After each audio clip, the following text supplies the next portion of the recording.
It's something that regulates, the calcium and phosphate levels in the body. Without it, our bones seriously deteriorate because of it. Yeah. Absolutely. So in young children, they can have rickets, and amongst older people, they have basically bone problems or osteo, issues and absolutely. Things like and that. We can get small amounts of vitamin D from food, can't we? Yeah. But essentially, it's something that we get from sunlight, which is why this issue of Muslim women and hijab and being covered all the time. This is often something that's kind of become synonymous with this discussion, isn't it? Yeah, it is. But like you said, we also get vitamin D in food, and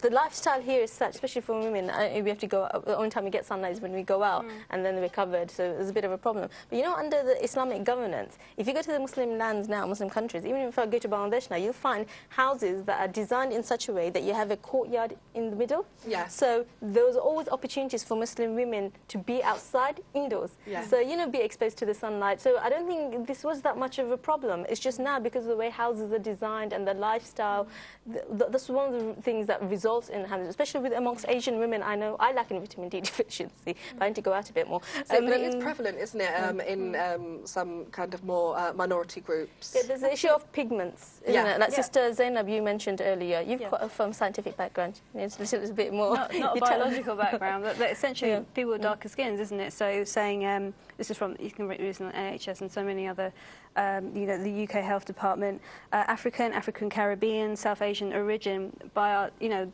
genetically, biologically, I find it harder for the body to create vitamin D within the body, and then add on top of that we do, we are covered, and add on top of that as well that we live in the UK. It is cold a lot of the time, so what do? We stay at home, isn't it? But like we were saying, it's 15 minutes a day of sun. So even just going and sitting in the garden for 15 minutes, walking around your, whatever you need to do, sometimes we think it is this huge fix. But it's little steps like this, I think. I didn't know that, actually. It's just 15 minutes per day that's all you require. See, this is it. These, putting it into context, these are the guidelines, aren't they? 15 minutes a day of sun exposure without sun cream. And, we can all get that, or, we should all get that. We should all be out in the fresh air, at least 15 minutes a day. And then, the guidelines obviously go on to say that after that, applying sun cream and taking the, the necessary It's really important for people who think they might suffer from vitamin D deficiency. Before taking any of our advice, go to the GP first, go and check out your level, how low it is, and take the advice, see what you have to do. Another thing to bear in mind is a lot of multivitamins, the vitamin D levels are actually quite low, or lower than you need.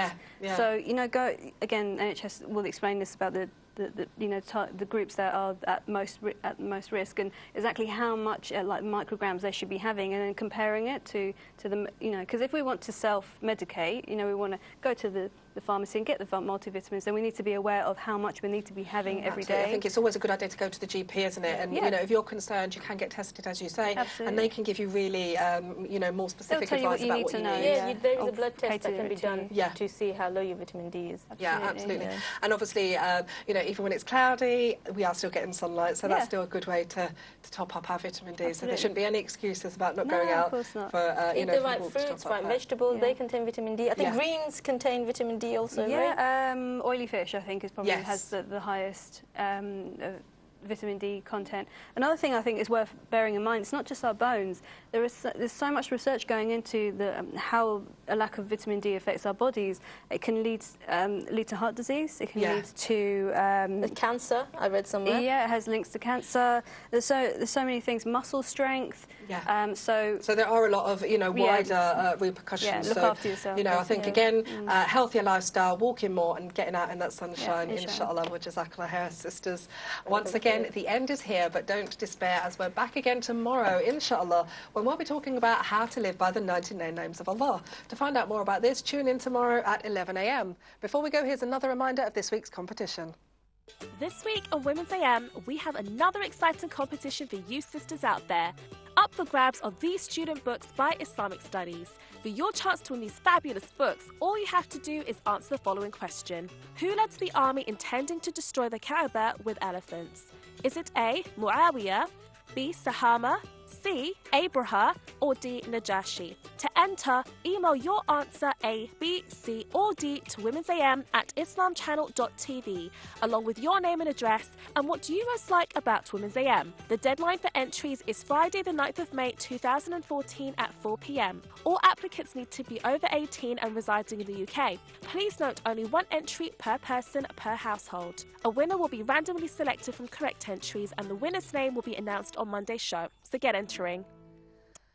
Great prizes there, so don't miss out on your opportunity to get your hands on those, inshallah. Just a quote here to leave you with. Intellect is a part of good fate. Intellect is the light and the heart is the direction. These wise words come to you from Tariq Ramadan and I will leave you to ponder upon them, inshallah. Jazakallah khair to our panel, to our special guest, Zara Faris, and of course to you, the viewers. Until next time, assalamu alaikum.